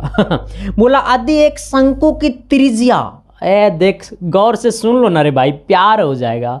तुमको लगता होगा कि पूरा जिंदगी जो है ना एक लड़की में, नहीं बाबा पूरा जिंदगी पता है तुम अभी मुट्ठी में हो, हाँ मुट्ठी खुलेगा ना तब तुमको पता चलेगा कि आखिर में जिंदगी है कहाँ, ठीक है ना सर। इसलिए कहते हैं शिद्दत से पढ़ो, प्यार से पढ़ो, मोहब्बत से पढ़ो, वरना मेरे जैसा हो जाएगा हाल तुम्हारा, ठीक है ना सर। नहीं पढ़ोगे तो आ जाओ। हमसे क्या बोला कि एक शंकु की त्रिज्या, सपोजिट मानो ये शंकु है, शंकु ऐसे नहीं होता बाबा, शंकु ऐसे होता है, ठीक है। एक शंकु की त्रिज्या, आ जाओ एक शंकु की त्रिज्या दिया हुआ कितना 14, तो मान लो यहाँ से यहाँ त्रिज्या 14 है, इसको O बोलो, इसको A बोलो, और शंकु की तिर्यक ऊंचाई है 15, इसका मतलब इससे हम लोग कहते हैं तिर्यक ऊंचाई, इससे हम लोग कहते हैं तिर्यक ऊंचाई L बराबर कितना है 15, और ये वाला होता है ओरिजिनल ऊंचाई H, ठीक है। आ जाना, हमसे क्या पूछा, शंकु का संपूर्ण क्षेत्रफल क्या होगा, हमसे पूछा है शंकु का संपूर्ण क्षेत्रफल, संपूर्ण क्षेत्रफल, तो शंकु का संपूर्ण क्षेत्रफल पूछे ना, तो शंकु का जब संपूर्ण क्षेत्रफल पूछेगा तो पाई आर एल मारेंगे, क्या मारेंगे सर ये पाई आर एल मारेंगे। संपूर्ण क्षेत्रफल पूछेगा तो नहीं पाई आर एल नहीं मारेंगे, संपूर्ण क्षेत्रफल पूछेगा ना तो pi R into L plus R मारेंगे, क्या मारेंगे सर ये pi R into L plus R मारेंगे। आ जाना, अगर वक्र पृष्ठ का क्षेत्रफल पूछता, अगर शंकु के वक्र पृष्ठ का क्षेत्रफल पूछता तब बोलते पाई आर एल, और शंकु का संपूर्ण पृष्ठ का क्षेत्रफल होता है pi R into L plus R. अब यहाँ पे आपको आर का वैल्यू पता है, एल का वैल्यू पता है, आर का वैल्यू पता है, एल का वैल्यू पता है। आ जाना, ये पाई का मान 22/7 रख दो, इंटू आर का वैल्यू है 14, इंटू ये एल प्लस आर, एल कितना है सर ये 15 और आर कितना है 14, तो 15 14 कितना हो जाएगा सर ये आपका 29, ये कितना हो जाएगा 29, ये आर का वैल्यू कितना है 7, ये आर का वैल्यू 7 है ना, इंटू ये दोनों को जोड़ दो, एल का वैल्यू 15 और इसका कितना है 14, तो 15 14 कितना हो जाएगा सर ये 29, और ये 7 से 7 चल गया खोपचा में, तो हो गया 22 गुने 29, और 29 को 22 से गुना कर दो सर, तो हो जाएगा कितना 9 दूनी 18, 18 के 8 बच गया 1, और 2 दूनी 4 और 9 दूनी 18, 18 और 4 हो गया 22, अब 22 को यहाँ पे 1 जोड़ दो 23, 23 का 3, 2 दूनी 4, 4 और 2 6, यानी कितना 600 आए। कहाँ हो गया मामला, कहीं फंस गया का रे, आ जाओ, कहीं फंस गया मामला क्या, संपूर्ण शंकु का संपूर्ण क्षेत्रफल पूछा है ना, आर का वैल्यू 14 है भाई, देखो ये यार आर का वैल्यू 14, ठीक है, इंटू ये दोनों को जोड़ेंगे, ये दोनों एल और आर को जोड़ेंगे तो इसका वैल्यू 29 हो जाएगा, ठीक है। ये 7 से काट देना 14 को, ये 7 से काट देना 14 को तो 2 बार में कट जाएगा। ये हो जाएगा 2 दूनी 44 इंटू कितना 29। ये 44 को 29 से गुना कर दो। 9 चौक 36 का 6 बच गया 3 और 9 चौक 36 और 4 दूनी 8 और 36 और 8 हो जाएगा कितना 44 और 44 और 3 हो जाएगा 47 और 4 दूनी 8 8 8 8 8 4 12 यानी कितना 1276 ऑप्शन नंबर ए। तो क्या मैंने जो बोला वो चमका ना जी, अरे ऐसा या नो तो बोलिए ना जी। अब देखो जी कट गया यार। अब देखो बच्चा जैसा है जी कट जाता है। अगर आपसे अगर यही पूछ देता वक्र पृष्ठ का क्षेत्रफल, अगर पूछता वक्र पृष्ठ का क्षेत्रफल, वक्र पृष्ठ का क्षेत्रफल, अगर आपसे पूछता वक्र पृष्ठ का क्षेत्रफल तो पाई आर एल मारते, ठीक है। अगर आपसे पूछता वक्र पृष्ठ का क्षेत्रफल तो पाई आर एल मारते, पाई आर एल मारते। अगर पुस्तक शंकु का आयतन, क्या पूछता शंकु का आयतन, अगर पूछता शंकु का आयतन तो 1/3 पाई आर स्क्वायर एच या क्यू एच, तो स्क्वायर एच होता है। क्या होता है सर स्क्वायर एच होता है, ठीक है। आ जाना तो ये दोनों पूछता तो फार्मूला मैंने बता दिया, इसको आप बता देते। चलिए अगला सवाल, अगला सवाल क्या कहता है थोड़ी सी गौर कीजिएगा। अगला सवाल कहता है ना कि यदि अल्फा कॉमा बीटा द्विघात बहुपद एफ एक्स बराबर x square minus 3x plus 5 के मूल हो तो 1/अल्फा प्लस 1/बीटा का मान क्या होगा। देखो ये दिया हुआ है एफ एक्स बराबर एक्स स्क्वायर माइनस 3x अब प्लस कितना है 5। ये देखो ये ए एक्स स्क्वायर अब प्लस ये बी एक्स अब प्लस ये सी पर बैठ गया। इसका मतलब एक्स स्क्वायर के गुना वाले को ए बोलते हैं। यहाँ पे एक्स स्क्वायर के गुना में कुछ नहीं तो 1 है, इसका मतलब ए बराबर 1। और ये बी का मान यहाँ पे कितना हो जाएगा -3। और ये वाला सी का मान हो गया 5। हमसे पूछा अल्फा 1/अल्फा प्लस 1/बीटा का मान। मैं आपसे पूछता हूँ अल्फा प्लस बीटा का मान क्या होगा, तो -b/a। अब बी का वैल्यू कितना है -3, इसका मतलब हो गया -3 बट्टा कितना ए का वैल्यू हो गया 1 और ये हो गया माइनस गुने माइनस प्लस यानी कितना +3 आ गया। आगे ना अगर आपसे पूछता अल्फा इंटू बीटा तो अल्फा इंटू बीटा बराबर होता है c/a। सी का मान है 5 और ए का मान है 1 यानी 5 आ गया। हमसे पूछा 1/अल्फा प्लस 1/बीटा। यहाँ पे एलसीएम कर लो, हो जाएगा अल्फा इंटू बीटा, मार देना घपसना बीटा प्लस अल्फा। या बीटा प्लस अल्फा को लिख सकते हैं अल्फा प्लस बीटा, और ये बीटा प्लस अल्फा को अल्फा प्लस बीटा लिख सकते हैं। कहेगा गुरुजी झटके में लिख ना दे, तो झटके में लिख देंगे तो 3 हो जाएगा, क्योंकि ये अल्फा प्लस बीटा कहिए चाहे बीटा प्लस अल्फा कहिए, इसका वैल्यू कितना है 3 और बट्टा नीचे कितना है 5 यानी आंसर हो गया 3/5। 3/5 बोले तो का। चलिए सर ये सारा क्वेश्चन जो है ना वो प्रीवियस ईयर का क्वेश्चन है, जो आपके एग्जाम में क्वेश्चन पूछा हुआ वही सब क्वेश्चन आपके लिए मैं उठा के लाया हूँ सर। क्योंकि मेरा कहना है ना कि जैसा पूछता है एग्जाम में वैसा करो, तब नु ताकत और एनर्जी पता चलता है भाई।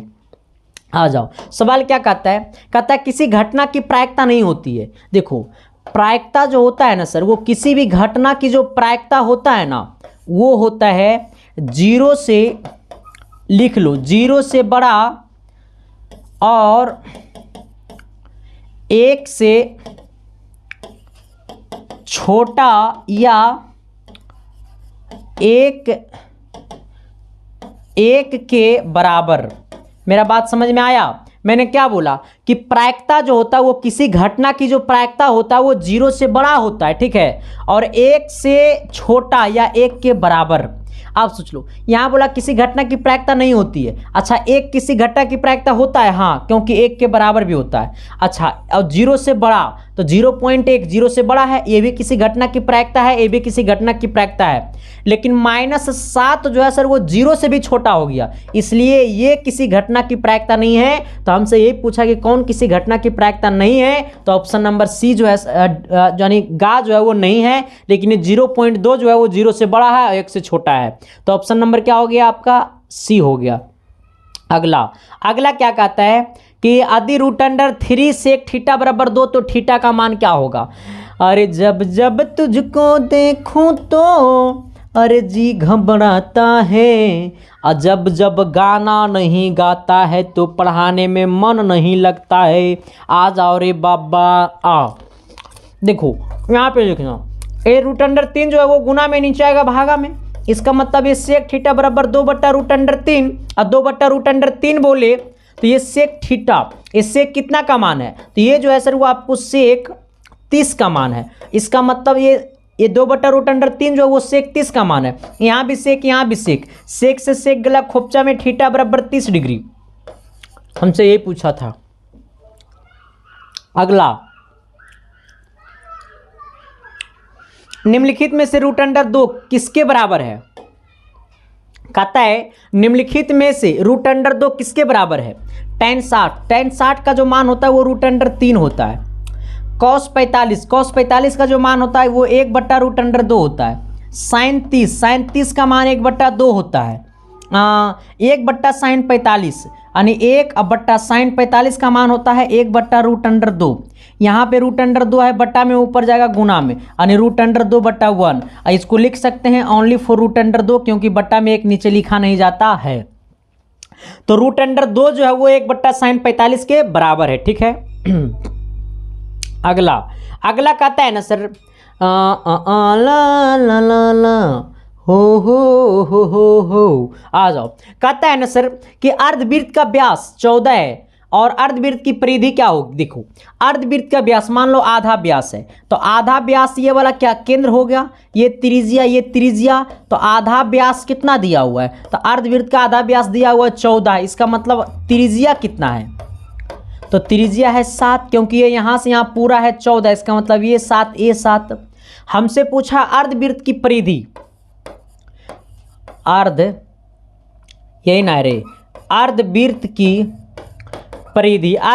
की परिधि जब पूछेगा अर्धवृत्त की परिधि तो होता है πr + 2r। ठीक है, πr + 2r।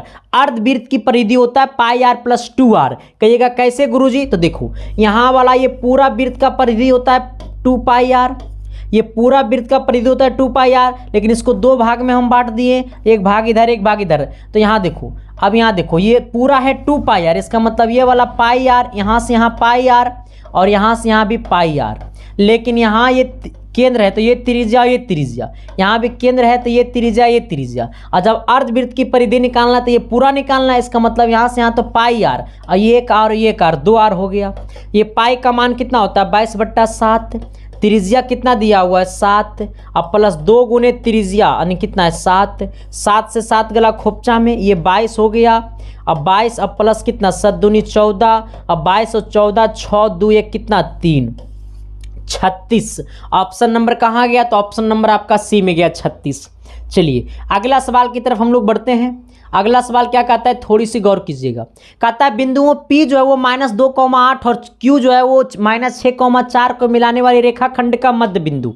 देखो सर, यहाँ पे एक बिंदु P है और यहाँ पे एक बिंदु Q है। ये वाला P जो है वो -2,8 है और ये जो आपका है वो -6,-4 है। तो कहता है मिलाने वाली रेखाखंड का मध्य बिंदु। अब सोचो यहाँ पे कोई मध्य बिंदु A है, तो ये मध्य बिंदु पूछा। मैं आपसे पूछता हूँ कि क्या ये x1 और ये वाला y1 का जगह लिया? क्या ये x2, ये y2 का जगह लिया? और ये वाला मध्य बिंदु को x, y मान लो। तो यही पूछा है मध्य बिंदु x और y का मान। तो x निकालेंगे तो करेंगे x1 + x2/2। अब y निकालेंगे तो करेंगे y1 + y2 बट्टा 2। x1 का वैल्यू कितना है सर? ये x बराबर x1 का वैल्यू -2 प्लस x2 का वैल्यू कितना है? -6। अब बट्टा नीचे कितना? 2। ये प्लस इंटू माइनस माइनस, यानी x बराबर -2 और -6 अब बट्टा 2 यानी -8/2 यानी 4 बार में चल गया खोपचे में झटके में, यानी माइनस कितना हो गया सर? ये 4। x का वैल्यू -4, यहाँ से y का मान निकाल लो। ये y बराबर y1 + y2, y1 का वैल्यू 8, ये y2 का वैल्यू -4 अब बट्टा कितना? 2 प्लस इंटू माइनस माइनस, यानी y बराबर 8 - 4 बट्टा 2, यानी y का मान 8 में से 4 गला कितना बच गया रे? 4 अब बट्टा 2 यानी कितना बार में? 2 बार में। यानी कहने का सेंस है सर कि आपका y बराबर 2 और x बराबर कितना? -4। और हमसे पूछा ये वाला मध्य बिंदु, तो x का मान -4 और y का मान कितना? 2। ये -4,2 कहाँ है? ऑप्शन नंबर खा में। तो क्या मैंने जो बोला वो चमका न जी? अरे एस या नो तो बोलिए न जी, तो अगले सवाल की तरफ तो बढ़िए न जी। चलिए आइए अगला क्वेश्चन देखिए सर। अगला क्वेश्चन क्या कहता है? ठीक है ना, देखिए अगला सवाल कहता है ना, बड़ा भयानक सवाल है भाई, थोड़ी सी गौर करना। आइएगा, कह रहा है ना कि 3 है, 4 है, 7 है, 2 है, 7 है, 6 है, 7 है, 9 है का बहुलक क्या होगा सर? ये S3 का, इसको S3 करके आपको आंसर इसका कमेंट बॉक्स में करना पड़ेगा सर। इसका आंसर आपको करना होगा, हमको नहीं, क्योंकि एग्जाम सेंटर में आपको एग्जाम देना है, हमको नहीं। आपका शादी होगा तो हमको इससे कोई फायदा नहीं है सर, बस हमको इतना ही फायदा है कि आने वाले बच्चे को मैं पढ़ाऊंगा तो मुझे पैसा मिलेगा। आ जाना। तो इसका S3 करके इसका आप लोग आंसर कमेंट बॉक्स में कमेंट कर देना। अगला सवाल कहता है ना कि कोण थीटा वाले त्रिज्यखंड का क्षेत्रफल क्या होगा? देखिए क्या बोला है कि कोण थीटा वाले, जब कहेगा कोण थीटा वाले त्रिज्यखंड का क्षेत्रफल तो होता है थीटा बट्टा 360 और गुने होता है पाई आर स्क्वायर। थीटा बट्टा 360 गुने पाई आर स्क्वायर, थीटा बट्टा 360 गुने pi are square, option number B होगा। चलिए अगला सवाल की तरफ हम लोग बढ़ते हैं। अगला सवाल क्या बोलता है, थोड़ी सी गौर करना। कह रहा है ना सर कि दो वृत्तों की क्षेत्रफल का अनुपात दिया हुआ है। अच्छा, ये क्षेत्रफल का अनुपात दिया हुआ है 4:9। उनकी त्रिज्याओं का अनुपात होगी। देखो जब क्षेत्रफल का अनुपात दिया रहे और आपसे पूछ दे त्रिज्या का अनुपात, क्या पूछ दे? त्रिज्या का अनुपात। देखो कुछ नहीं करना है, जब क्षेत्रफल का अनुपात दिया रहे पूछे त्रिज्या का अनुपात तो सिर्फ रूट चढ़ा देना है। क्या कर देना है? रूट चढ़ा देना है। तो ये हो जाएगा 2 अनुपात कितना? 3, यानी 2 अनुपात 3। ऑप्शन नंबर क्या हो गया सर आपका? खा। चलिए अगला सवाल की तरफ हम लोग बढ़ते हैं। अगला सवाल क्या कहता है, थोड़ी सी गौर कीजिएगा। कहता है 2 tan 30 डिग्री बट्टा 1 + tan स्क्वायर 30 डिग्री का मान क्या होगा? ये सब सवाल को तो एकदम खोपचा में डालना चाहिए रे बाबा, गंगा नहाने जाएगा कि खोपचा में जाएगा। ये सब सवाल एकदम आसान है, जितना शायद आप सोचे नहीं होंगे ना उससे ज़्यादा ये सब सवाल आसान है। तो एक बार शिद्दत से, प्यार से, मोहब्बत से सबके पास शेयर कर देना सर। अब यहाँ पे देखिए, यहाँ पे कुछ करना नहीं है सर, छोटा सा पॉइंट है। यहाँ पे क्या बोला? 2 tan 30 डिग्री, अब बट्टा नीचे कितना दिया हुआ है? 1 + tan स्क्वायर कितना है? 30 डिग्री है। आपको वैल्यू पता होगा, बस वैल्यू रख देना है, इसके आगे कुछ नहीं करना है, ठीक है ना। देखो यहां पे हो जाएगा 2 × ये tan 30 का मान कितना होता है? तो tan 30 का मान होता है 1/√3 बट्टा 1 प्लस ये tan स्क्वायर 30 है। इसका मतलब ये tan 30 का मान कितना होता है? 1/√3। यहाँ पे स्क्वायर है तो पूरा पे रूट चढ़ा देंगे। इसका मतलब ये क्या हो जाएगा? तो ये हो जाएगा 2/√3 और ये नीचे में कितना हो जाएगा? 1 प्लस ये 1 का स्क्वायर 1 हो जाएगा और ये √3 का स्क्वायर 3 हो जाएगा। यहाँ तक में कोई दिक्कत तो नहीं होगा सर। बाकी अगर इसमें भी दिक्कत है तो समझ लो शादी में दिक्कत होगा। अब यहाँ पे क्या करना है ना, इसको एलसीएम कर लो। ये हो जाएगा 2/√3 और नीचे क्या हो जाएगा? 3 को एलसीएम कर लो तो 3 एकम 3 यानी 3 + 1 हो जाएगा। अब ये कितना हो जाएगा रे बीड़ू भाई? 2/√3। इसको झटके में 4/3 लिख दो। ये 3 को इससे गुना कर दो, इसको इससे गुना कर दो तो ये हो जाएगा 3 दूनी 6 बट्टा नीचे कितना हो जाएगा? 4√3। इसको 2 से काटो 2 बार में, इसको 2 से काटो 3 बार में, यानी कहने का सेंस क्या है रे बाबा? तो ये हो जाएगा 3/2√3। अब इसको क्या करना है सर? ये 3 को क्या हम लिख सकते हैं? √3 गुने √3। अब बट्टा नीचे कितना है सर? ये 2√3, ये √3 से √3 गिला खोपचे में तो ये हो गया √3/2। ये √3 से √3 गिला खोपचा में, ये हो गया √3/2। यहाँ तक सबको बुझाया कि नहीं बुझाया? अब आना, ये √3/2 इसमें से किसका वैल्यू है? ये sin 60 का मान क्या होता है? तो sin 60 का मान होता है √3/2, जो कि हमको भी यहाँ पे आ चुका है √3/2। तो ऑप्शन नंबर ए सही है। लेकिन अगर cos 60 का मान देखेंगे तो 1/2 होता है। अगर tan 60 का मान देखेंगे तो √3 होता है। अगर sec 60 का मान देखेंगे तो 2 होता है।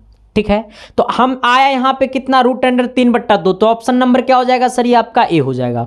तो क्या मैंने जो बोला वो चमका न जी? अरे एस या नो तो बोलिए न जी। चलिए सर, बाकी आप बोलिए चाहे ना बोलिए, लेकिन आ गया आंसर। ठीक है, अगला सवाल बोल रहा है ना, यदि किसी त्रिभुज ABC में कोण A तथा कोण B पूरक है। क्या बोला है सर? कि कोण A और तथा कोण B जो है सर वो आपका क्या है? पूरक है। ये कोण A और कोण B क्या है? पूरक है। इसका मतलब ये कोण C जो है वो 90 डिग्री है। फिर से मेरे बात को सुनना, बोला क्या है कि कोण A और कोण B जो है वो पूरक है। इसका मतलब कोण C 90 है।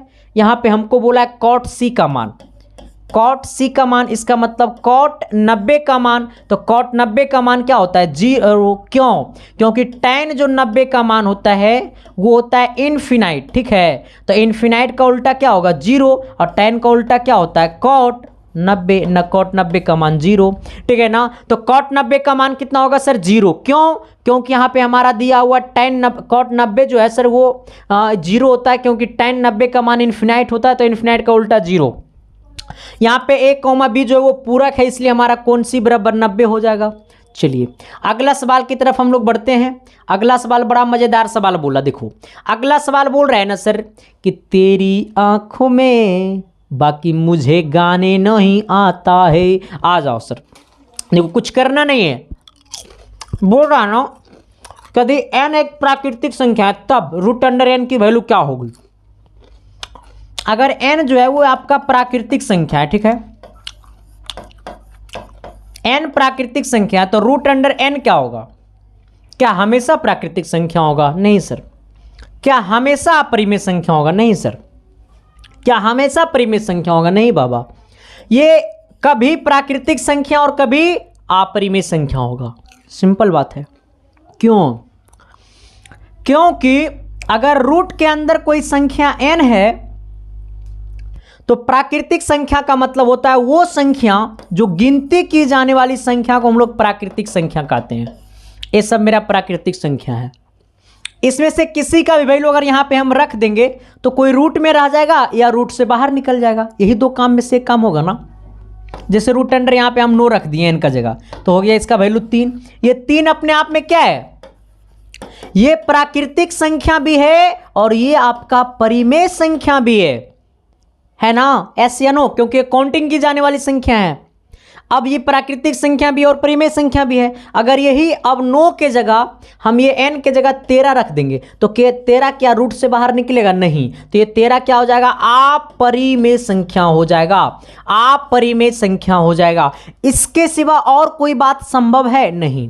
तो कभी प्राकृतिक संख्या और कभी अपरिमेय संख्या होगा। चलिए अगला क्या कहता है, थोड़ी सी गौर करना। कहता है tan 65 बट्टा cot 25 का मान क्या होगा? tan 65 बट्टा cot 25 का मान क्या होगा? देखो tan 65 है, अब बट्टा नीचे कितना है रे बब्बा? तो cot 25 है। अब यहाँ पे एक बात को थोड़ी सी शिद्दत से सोचना, प्यार से सोचना, तो आंसर आ गया होगा। अब देखो ये tan बदलता है किसमें? तो cot में। ये 65 किसमें बदलता है? तो ये 90 माइनस 65 में बदलता है। अब यहाँ पे क्या करना है? नीचे हमको दिया हुआ cot 25 है, आ जाना। ये 90 में से 65 गया, कितना बच गया रे बब्बा? आपसे पूछता हूँ रे बीरू भाई, तो हो गया cot कितना? 25, और नीचे भी कितना है? cot 25। cot 25 से cot 25 गला खोपचा में आंसर कितना आ गया? 1। यहाँ तक में कोई डाउट शक है तो बता दो, नहीं है तो आगे बढ़ते जाओ। क्योंकि आज की जो गाड़ी होगा ना सर वो एकदम एक्सप्रेस की तरह चलेगा, कहीं रुकना उकना नहीं है सर। हाँ एकदम सुपर फास्ट एकदम चलना है, ठीक है। आ जाओ। कहता है ना किसी घटना की प्रायिकता अधिकतम होती, किस घटना की प्रायिकता अधिकतम होती है? तो मैंने आपको पढ़ाया है कि किसी घटना की जो प्रायिकता होती है वो 0 से बड़ा है 1 या 1 के बराबर होता है। 0 से बड़ा होता है और 1 के बराबर या 1 से छोटा होता है, ठीक है। आ जाओ। 0 से बड़ा मैंने बोला, 0 नहीं, 1 के बराबर या 1 से छोटा मैंने बोला। ऑप्शन नंबर बी होगा। कहता है किसी त्रिभुज ABC में कोण B बराबर 90 डिग्री। आ जाना। यहां पे कोई त्रिभुज ABC है, ठीक है। जहां पे बोला है कोण A बराबर 90 डिग्री है, ये ABC त्रिभुज है। इसमें से कोण A जो है वो 90 है। मान लो कि ये वाला आपका C है, ये A है, ये क्या है? B है। इसमें से कोण A जो है वो 90 है और BC जो है वो 13 है। इसका मतलब ये वाला 13 है और AB जो है वो 12 है। तो हमें ये क्या होगा? AC का मान पूछा। तो 90 के सामने वाला हाइपोटेनस होता है, इसका मतलब हो जाएगा BC का स्क्वायर बराबर, इसको कर दो AB का स्क्वायर और प्लस क्या? AC का स्क्वायर। अब आना ये वाला यहाँ से यहाँ BC, BC का वैल्यू कितना है 13, तो 13 का स्क्वायर हो जाएगा बराबर ये AB यहाँ से यहाँ कितना है 12, 12 का स्क्वायर कर दो प्लस AC यहाँ से यहाँ कितना है कुछ नहीं निकालना है, ये 13 का स्क्वायर 169 हो जाएगा बराबर 12 का स्क्वायर 144 हो जाएगा, अब प्लस कितना AC का स्क्वायर हो जाएगा, ये 169 ये 144, 144 इधर आएगा कितना माइनस में, तो 169 माइनस 144 बराबर कितना हो जाएगा सर ये आपका AC का स्क्वायर, इसको घटा देना तो बन जाएगा 25, ये 25 बराबर हो जाएगा AC का स्क्वायर, ये स्क्वायर में नहीं रूट में हो गया, रूट अंडर 25 बराबर AC हो गया, यानी कहने का सेंस ये AC का मान कितना आ गया 5 आ गया, यानी AC बराबर कितना 5, ऑप्शन नंबर कितना C। तो क्या मैंने जो बोला वो चमका ना जी, अरे एस या नो तो बोलिए ना जी। देखो अब मैं आपको क्या बता रहा हूँ सर, थोड़ी सी गौर करना और शिद्दत से सोचोगे, प्यार से सोचोगे तो ऑटोमेटिकली आंसर पता चल गया होगा। ये वाला x का वैल्यू है, ये वाला y का वैल्यू है, x का वैल्यू प्लस में है 2√3 और y का वैल्यू माइनस में है √2, तो x पॉजिटिव और y निगेटिव किस क्वाड्रेंट में होता है, किस पाद में होता है, तो प्रथम पाद में ये वाला x होता है, ये y होता है, ये x डैश होता है, ये y डैश होता है, इसमें से x पॉजिटिव y पॉजिटिव, इसमें से x नेगेटिव y पॉजिटिव, इसमें से x नेगेटिव y नेगेटिव, इसमें से x positive y negative, x positive y negative, x positive y negative, x positive y negative, x positive y negative, यानी चतुर्थ पाद। कौन सा पाद में सर, चतुर्थ पाद यानी फोर्थ क्वाड्रेंट। चलिए अगला क्वेश्चंस की तरफ हम लोग बढ़ेंगे। अगला कहता है ना कि एक शंकु की त्रिज्या पता है तथा ऊंचाई हमको दिया हुआ है, शंकु की त्रिज्या r है, क्रमशः ऊंचाई h है, तो उसकी आयतन क्या होता है, तो शंकु का आयतन होता है 1/3 पाई r स्क्वायर h। शंकु का आयतन क्या होता है 1/3 पाई r स्क्वायर h। आपको ना शंकु, बेला, गोलन, आयतन ये सब एकदम पढ़ लो सर, क्योंकि ये सबसे हूबहू फॉर्मूला आएगा, ठीक है, समझ रहा है नो रे विनोद। आ जा अगला कहता है ना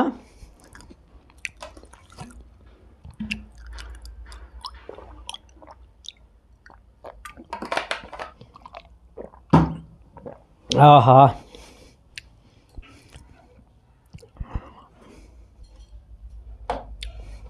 देखिए अगला क्या कहता है, कहता है 0 और 50 के बीच कितनी विषम संख्याएं हैं। अब सोचो मैं आपको बोल रहा हूं क्या 0 और 50 के बीच कितनी विषम संख्याएं हैं, ये बोला है 0 और 50 के बीच कितने विषम संख्या हैं।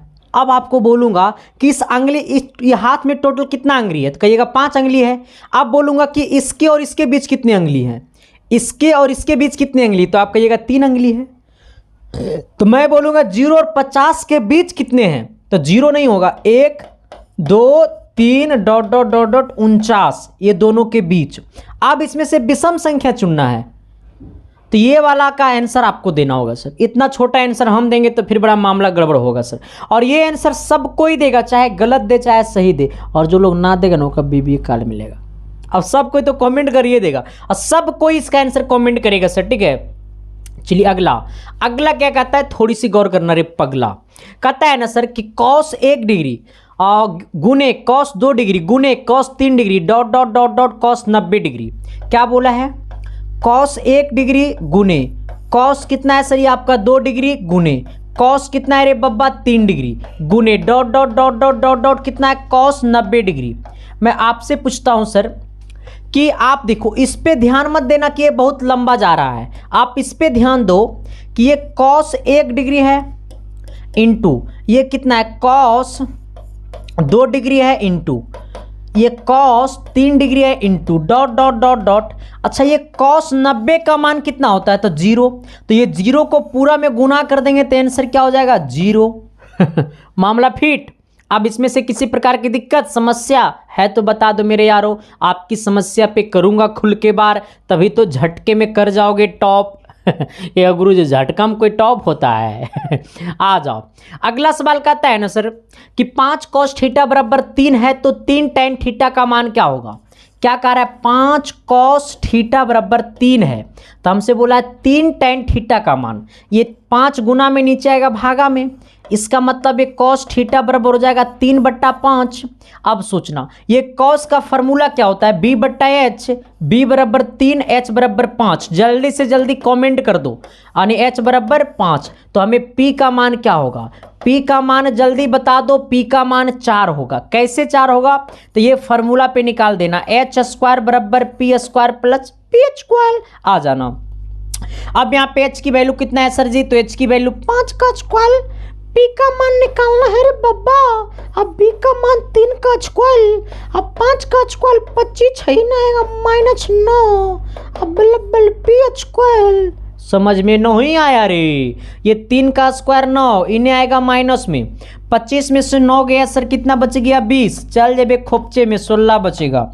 आ जाना बराबर p², ये स्क्वायर मैंने गया रूट में, रूट अंडर 16 बराबर p, यानी कितना आ गया 4, यानी p का मान कितना आ गया सर, ये 4। हमसे क्या पूछा है, तो 3 tan थीटा, हमसे बोला है 3 tan थीटा, 3 गुने tan थीटा का मान कितना है p/b, 3 गुने p का मान कितना है सर, ये 4, b का मान कितना है 3, 3 से 3 गला खोपचा में, आंसर कितना आ गया 4। आंसर कितना आ गया सर 4, ऑप्शन नंबर कितना हो गया सी।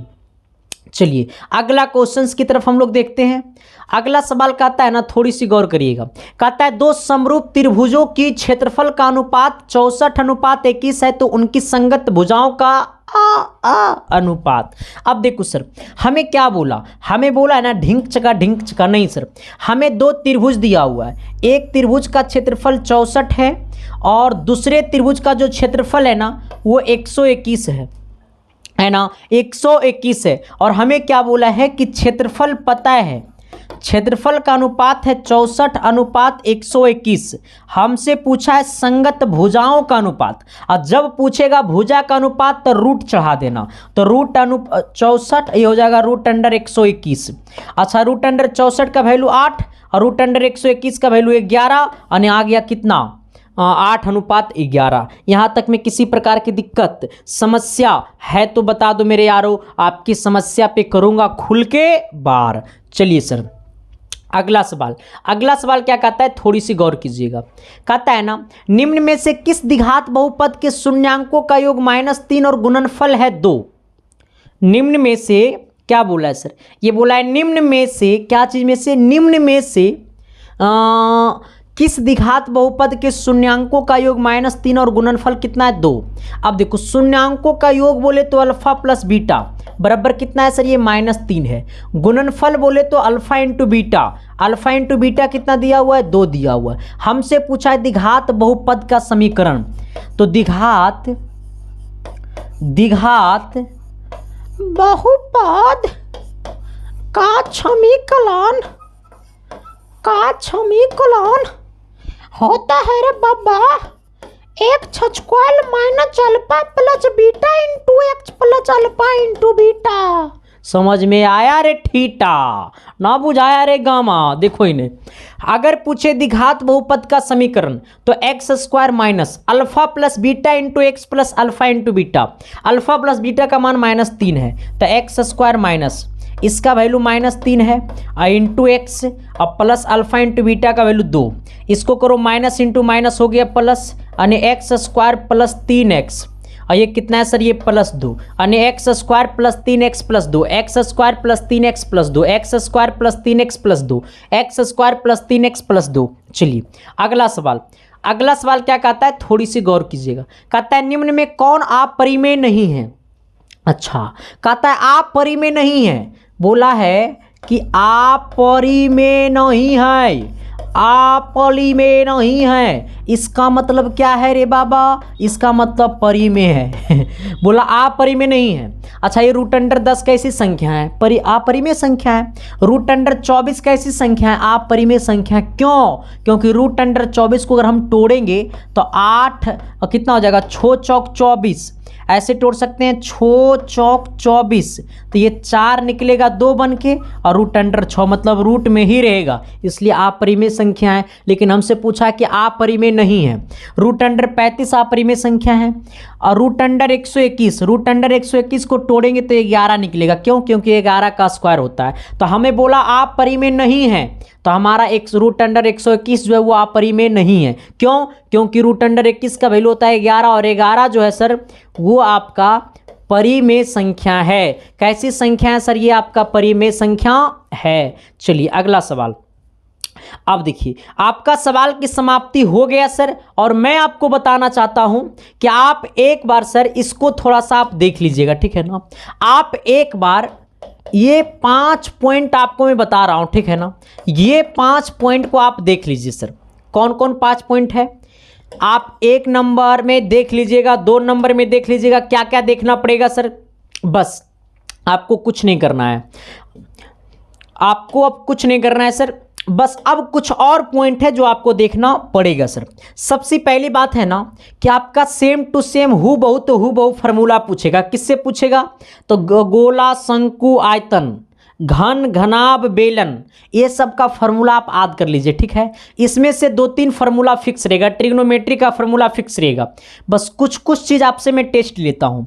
जैसे अगर आपसे पूछेगा गोले का आयतन, आपसे मैं पूछूंगा गोले का आयतन, या फिर आपसे मैं पूछूंगा शंकु का आयतन, आप थोड़ा सा सर फर्स्ट कमेंट बॉक्स में कमेंट कीजिएगा।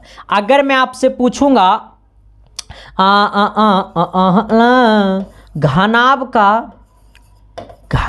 का आयतन, ठीक है, या फिर अगर मैं आपसे पूछूंगा कि एक चीज और रहेगा, त्रिज्यखंड का क्षेत्रफल, नहीं क्षेत्रफल होता है थीटा बटा 360 गुने पाई आर स्क्वायर, में बता चुका हूं। इसका परिमाप पूछेगा। जब इसका परिमाप पूछेगा तो क्या होगा? और एक चीज इस पे क्वेश्चंस रहेगा, त्रिमाधिका बराबर हमको पता है कि हम किस पे क्वेश्चंस नहीं लाया हूं। त्रिमाधिका बराबर बहुलक प्लस 2 माध्य, ठीक है सर, बहुलक प्लस 2 माध्य। इस पे पक्का क्वेश्चंस फंसता है सर, प्रत्येक एग्जाम में एक क्वेश्चन ऑब्जेक्टिव में, क्वेश्चन सब्जेक्टिव में पक्का आएगा। गोला का आयतन बोले सर तो 4/3 पाई आर क्यूब है ना सर। शंकु का आयतन बोले तो 1/3 पाई आर स्क्वायर एच। घनाभ का आयतन बोले सर तो L into b into h. अगर बोले त्रिज्यखंड का परिमाप तो बोलेंगे थीटा बट्टा 360 गुने 2 पाई आर, थीटा बट्टा 360 गुने 2 पाई आर। और इसी प्रकार से बहुत सारे फार्मूला है सर, तो आप सारे फार्मूला को एक बार जाकर के देख ले, और शिद्दत से, प्यार से, मोहब्बत से जाइए सर एग्जाम सेंटर पे। 110% जितना मैं टाइप का क्वेश्चंस करवा दिया हूं उतना टाइप से बाहर नहीं रहेगा। आप एग्जाम सेंटर से आइए, अगर आपका दिल अगर खुश नहीं हो जाएगा सर तब मेरे को बोलना। हाँ, एग्जाम सेंटर से आना, सेंटअप एग्जाम दे करके आना सर। इसके बाद आपका दिल करेगा तो मैसेज करके बता देना, जैसे भी वीडियो बना करके बता देना सर, लेकिन पक्का बता देना कि आपका एग्जाम कैसा गया सर। जो मैंने पढ़ाया वो सेम टू सेम लड़ा कि नहीं लड़ा, मतलब उस टाइप का क्वेश्चंस आया कि नहीं आया, मैं आपसे ये पूछूंगा सर, ठीक है।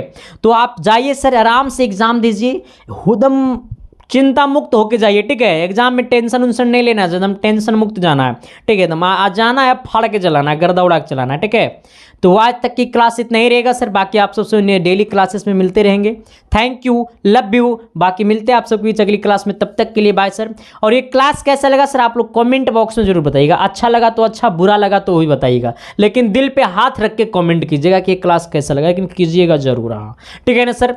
और जो भी लोग चैनल पे नए थे चैनल को सब्सक्राइब कर दीजिएगा, और सभी दोस्तों के पास शेयर कर दीजिएगा, गाँव टोले मोहल्ले में सबके पास फैला दो सर, क्योंकि हर घर पहुंचेगा SK साइंस क्लासेस, ठीक है। तो thank you sir, love you, बाकी मिलते हैं आप सबके बीच अगली क्लास में।